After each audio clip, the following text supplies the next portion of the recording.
പുതിയൊരു വീഡിയോയിലേക്ക് എല്ലാവർക്കും സ്വാഗതം. കേരള ബ്ലാസ്റ്റേഴ്സ് എഫ്സിയുടെ അടുത്ത മത്സരം മുംബൈ സിറ്റിക്കെതിരായിട്ടാണ്. നിലവിലിപ്പോൾ സോഷ്യൽ മീഡിയയിലൂടെ ബ്ലാസ്റ്റേഴ്സിനെ വെല്ലുവിളിച്ചിരിക്കുകയാണ് മുംബൈ താരമായ ഗ്രിഫിക്സ്. കൂടുതൽ വാർത്തയിലേക്ക് കടക്കുന്നതിന് മുമ്പായി ഇതുപോലുള്ള കൂടുതൽ ബ്ലാസ്റ്റേഴ്സ് ISL അപ്ഡേറ്റുകൾക്ക് വേണ്ടി നിങ്ങൾ ഇപ്പോൾ തന്നെ ഈ ചാനൽ സബ്സ്ക്രൈബ് ചെയ്തു വെക്കുക. ആദ്യത്തെ ഒരു വാർത്ത എന്നത് കേരള ബ്ലാസ്റ്റേഴ്സ് എഫ്സിയുടെ ജാപ്പനീസ് സൂപ്പർ താരമായ ഡൈസുകെ സക്കായിയെ കുറിച്ചാണ്. നിലവിൽ ലഭിച്ചിട്ടുള്ള പുതിയ റിപ്പോർട്ടുകൾ അനുസരിച്ച് താരം 2 ദിവസം ബ്ലാസ്റ്റേഴ്സിന്റെ ടീമിനോടൊപ്പം പരിശീലനം നടത്തിയിട്ടില്ല. കളിക്കിടെ പറ്റിയ പേശി വലിവിനെ തുടർന്ന് താരം ഇപ്പോൾ റെസ്റ്റിലാണ്. ക്ലബ്ബ് തന്നെയാണ് താരത്തോട് റെസ്റ്റ് എടുക്കാൻ ആവശ്യപ്പെട്ടത്. പക്ഷേ ഇന്ന് ഗോളിന്റെ പുറത്തുവിട്ട റിപ്പോർട്ടിൽ പറയുന്നത് കേരള ബ്ലാസ്റ്റേഴ്സിന്റെ ജാപ്പനീസ് താരം ഡൈസുകെ സഗായി ഇന്നത്തെ പരിശീലനത്തിൽ ഉണ്ടായിരുന്നു എന്നാണ്.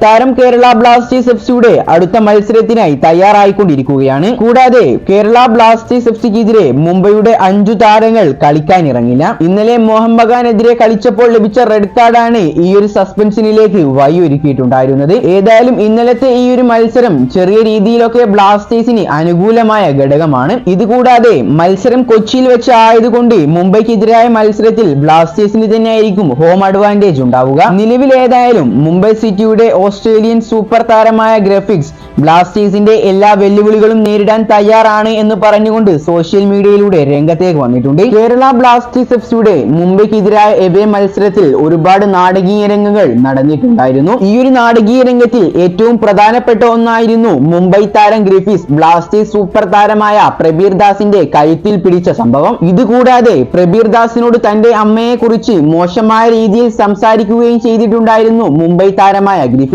ഇതിനെ തുടർന്ന് ഇപ്പോൾ പകരം വീട്ടാൻ ഒരുങ്ങിക്കൊണ്ടിരിക്കുന്ന ബ്ലാസ്റ്റേഴ്സിനെയാണ് മുംബൈ താരം ഗ്രിഫിക്സ് വെല്ലുവിളിച്ചിരിക്കുന്നത്. ഇത് കൂടാതെ ഇപ്പോൾ ഗ്രിഫിക്സിനെ മെൻഷൻ ചെയ്തുകൊണ്ട് ഒരു ബ്ലാസ്റ്റേഴ്സ് ആരാധകൻ കുറച്ച് കാര്യങ്ങൾ പറഞ്ഞിട്ടുണ്ട്. ഈ ഒരു ബ്ലാസ്റ്റേഴ്സ് ആരാധകൻ ട്വീറ്റായി രേഖപ്പെടുത്തിയിരിക്കുന്നത് ഇപ്രകാരം: ഈ വരുന്ന ക്രിസ്മസ് രാവിൽ നിങ്ങളെ ഞങ്ങൾ കൊച്ചിയിലേക്ക് സ്വാഗതം ചെയ്യുന്നു.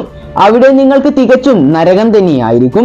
ഞങ്ങൾ എന്തെല്ലാം കാണിക്കുമെന്നും നിങ്ങൾ അന്ന് കാണും. ഈ വാക്കുകളെല്ലാമാണ് ഗ്രിഫിക്സിനെ മെൻഷൻ ചെയ്തുകൊണ്ട് ഒരു ബ്ലാസ്റ്റേഴ്സ് ആരാധകൻ ട്വീറ്റായി രേഖപ്പെടുത്തിയിരിക്കുന്നത്. പക്ഷേ ഇതിനെതിരെ ഗ്രിഫിക്സ് പറയുന്നത് തനിക്ക് തീരെ കാത്തിരിക്കാൻ വയ്യ എന്ന തരത്തിൽ ബ്ലാസ്റ്റേഴ്സിനെ പുച്ഛിക്കുന്ന രീതിയിലാണ് താരം ട്വീറ്റ് ചെയ്തിരിക്കുന്നത്. ഏതായാലും ഈ വരുന്ന ഞായറാഴ്ച രാത്രി 8 മണിക്ക് കൊച്ചിയിലെ ജവഹർലാൽ നെഹ്റു സ്റ്റേഡിയത്തിൽ വെച്ചാണ് Mumbai city versus Kerala Blasters FC മത്സരം അരങ്ങേറാൻ പോകുന്നത്. നിലവിൽ കേരള ബ്ലാസ്റ്റേഴ്സ് എഫ്സി 20 പോയിന്റുമായി 2ാം സ്ഥാനത്തും മുംബൈ സിറ്റി 19 പോയിന്റുമായി 4ാം സ്ഥാനത്തുമാണുള്ളത്. ഏതായാലും ഈ ഒരു മത്സരത്തിൽ പകരം വീട്ടാൻ തന്നെയാണ് ബ്ലാസ്റ്റേഴ്സ് കളിക്കളത്തിലേക്ക് ഇറങ്ങാൻ പോകുന്നത്. ഈ ഒരു വീഡിയോ ഇവിടെ വെച്ച് അവസാനിപ്പിക്കുന്നു.